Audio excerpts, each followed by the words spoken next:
Later on tonight, the live servers for PUBG on Xbox One and PS4 will go under maintenance. And after about 6 hours, once the maintenance is complete, Update 6.2 will be live on the live servers. Now this update was originally scheduled to go live on February 27th, but it got pushed back because some technical issues that they found with the patch. And like I said, the maintenance is scheduled for tonight, March 2nd at 9 p.m. Pacific time, and the servers will come back up March 3rd at 3 a.m. Pacific time, where you can play Update 6.2 on console. Obviously, this live maintenance schedule is subject to change like it did before, but hopefully we don't see any other delays for this patch. This has been on the test server for quite a while, but if you weren't able to check it out, if you don't know what is actually included with Update 6.2, let's go ahead and dive into the patch notes and see what to expect. Now before we get started, make sure to like the video if you end up finding it useful and subscribe to stay up to date on everything that I publish. So first and foremost, probably the most important thing about this patch, one of the most anticipated features for PUBG on console is cross-party play.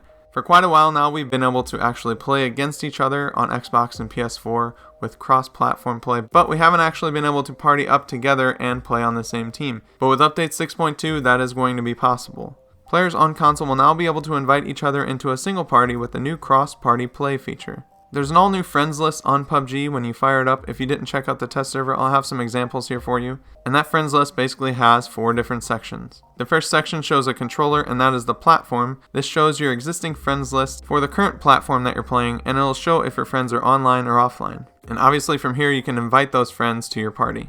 The second tab is labeled with PUBG, and this is a new friends list which will help you organize your friends across platforms using cross-platform parties. You can add friends by selecting follow when looking at a player's profile, and you'll probably do this in the third tab, which is recent, and it has 3 little bars. This shows players you've met recently as a team in recent matches, so if you play some random squads or random duos and you end up meeting up with some people, they'll show there on that third tab, even if they're PlayStation 4 or Xbox players. And the fourth and final tab shows your current team that is in your party. And on top of playing together in the normal mode, PS4 and Xbox One players will be able to join the same custom matches with Update 6.2. This does not include PC in any way. You cannot cross-play with PC, and I think that's for the better because I think on console we would just get absolutely destroyed. With the lack of aim assist on controller and the movement and everything that you can do with the keyboard and mouse, inventory management, just everything in the game is much better on PC and much faster, so I think it would be a complete disadvantage for console players to play against PC players, and I'm really happy that it's only on console that you can cross-play.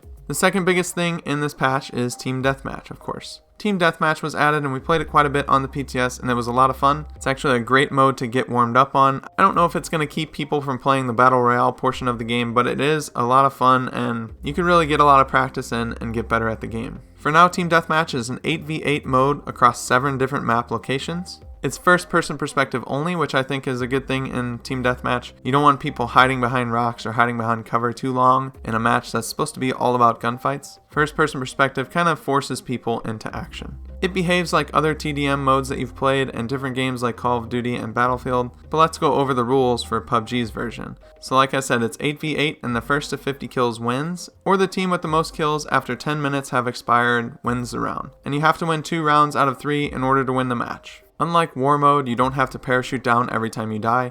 You just spawn next to a teammate 5 seconds later, and once you spawn, you have invulnerability for about 5 seconds as well. You cannot take damage in that period when your character is glowing gold, so if you see somebody that's all lit up gold like that, don't really shoot them because it's not going to make that much of a difference. Wait until their gold shield goes away, and then take them down. Also, there's no friendly fire and there's no knocks or anything like that. It's just straight kills, just gives you the opportunity to get a lot of gunfights in, and like I said, get a lot of practice. And before the match starts, and even during the match, you can pick between 8 different spawn kits to play with. An M4, an AK, an SLR, a Mini, a Kar98, an M24, a Vector, or a DBS. Each comes with a sidearm, a frag grenade, a pan, and depending on what weapon you pick, level 1 or level 2 gear. Randomly throughout the match, care packages will drop in TDM, so you still have a chance to get that level 3 gear and care package weapons. You can bring a full squad of 4 into Team Deathmatch, but I don't think you can actually get 8 at this time. Maybe they'll change it and let us have full parties, but for now, I think having 4 people is fine. Along with those 2 major additions to the game with patch 6.2, there's some gameplay changes as well. Pretty much every throwable will be changed with this patch. And let's start with the most aggressive change, frag grenades. Vests will now mitigate damage received from frag grenades, but vest durability isn't reduced when taking damage from frags. The damage mitigation amount is dependent on the level of vest worn by the player with the same percentage reduction as for bullet damage. So basically, the higher vest that you have, the less damage you'll take from a frag. Also, frags will deal 20% less damage to prone players. I'll try and throw some numbers up here on screen. There's a graph that shows pretty much how far you have to be away from a frag to survive if you have a level 1, level 2, or level 3 vest. But you should still be able to kill a player no matter what if you throw the grenade within 2.5 meters. Now, in addition to the nerf to the frag damage, frag grenades will now weigh 50% more. Each frag grenade now takes 27 inventory capacity, up from 18. So it should be much harder to hoard frags until late game to make your own red zone. Smoke grenades have a decreased fuse time from 3 seconds to 1 second, making the smoke appear that much faster. The stun grenades increase the indirect hit effect radius by 1 meter, previously it was 5.5 meters and now it's 6.5. And the ringing sound that you hear with the stun grenade going off now impacts players through walls. This matches the frag grenade mechanic, although the impact affects a smaller radius than the frag. They also added a slight camera shake to players near the explosion of a stun, and stuns now explode 0.7 seconds after first impact or after the fuse timer runs out, whichever comes first, making it much more tactical to use and more predictable to control when the stun happens. And the Molotov cocktail has seen some pretty big changes as well. They increased the speed at which fire spreads by 50%. Fire can now spread slightly further with an increased damage radius. They changed the way fire spreads around objects, so fire will now more consistently reach the backside of objects, especially things like trees. Before, if you threw a Molotov right at a tree, it wouldn't really penetrate behind the tree where a player might be hiding. Now the Molotov should spread all throughout. And if you're standing in the fire, players will now take an additional 10 damage per second, so you want to get out of the fire as soon as possible. I don't really think you're going to be able to out-heal a Molotov from here. And last but not least, fire now reaches higher and should be obstructed less by small objects. You'll also notice a different frag grenade sound, and the frags and stuns visual effects have also been updated. There's been some changes to the Karakin item spawn rate. So after the initial change for the Karakin loot, there's way too many snipers on the map, so they're dialing that back a little bit. They're also increasing the frequency of medication, but reducing the amount of bandages. And like I said, they're reducing the sniper rifles, DMRs, and the Win94s. It's going to make it a little bit harder to find all those things, but they still will be available. And a really cool addition to Karakin, which I was hoping for when the map first came out, the G36C and the MP5K have been added. For a while there, these two guns were gone because they were only on Vikendi, but now they've been added to Karakin, and it'll be nice to be reacquainted with the OP5K.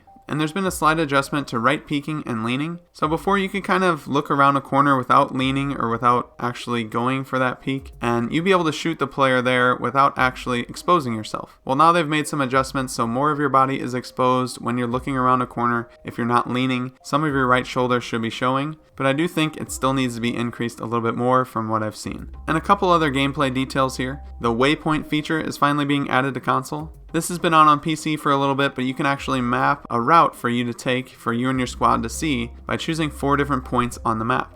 You can activate the waypoint feature by looking at the map and pressing the left bumper, and then you want to push in the right stick to mark one of the waypoints on the map, and you can place up to 4 waypoints to make your connect the dots picture. Like always, if you push Y, it will erase your waypoints, and then you can start from scratch. They've also updated the blue zone effects. The distortion effect has been removed so it's clearer to see through whether you're in the blue or out of it. And they've altered the effect where the blue zone meets the ground, making it more clearly to identify where that edge is. A brand new feature with update 6.2 is the follow feature for parachuting. Before the match starts, if you're in the pregame lobby or even when you're in the plane, you can select a player to follow and you will jump to their destination wherever they go. At any time you can take back control and land yourself, but if you have a teammate that's always going AFK, or if they have to run to the bathroom or check on something, they want to follow you down to the ground, they can select you to follow and you can take them wherever you go. This is a really cool feature and I'm glad they're adding it. Something small, but definitely can be useful. With update 6.2, PUBG Labs is actually doing another skill-based rating test.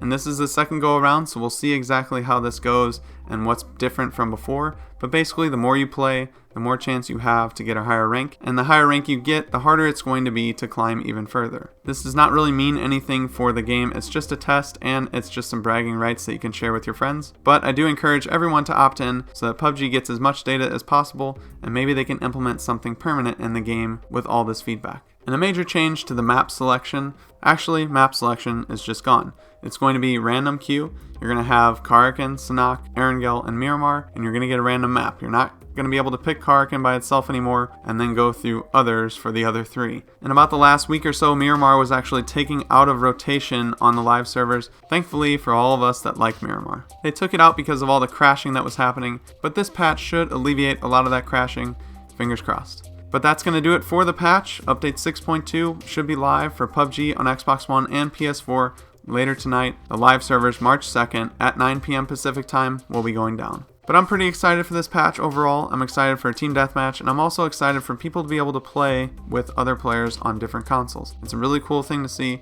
and I'm hoping that the next generation of consoles just has this as a normal thing. But good on PUBG trying to get this out the door and making PUBG accessible to everyone no matter what platform you play on. Remember to like the video if you found it useful and subscribe to stay up to date on everything that I publish. You can also follow me on Twitter at YTBoris15.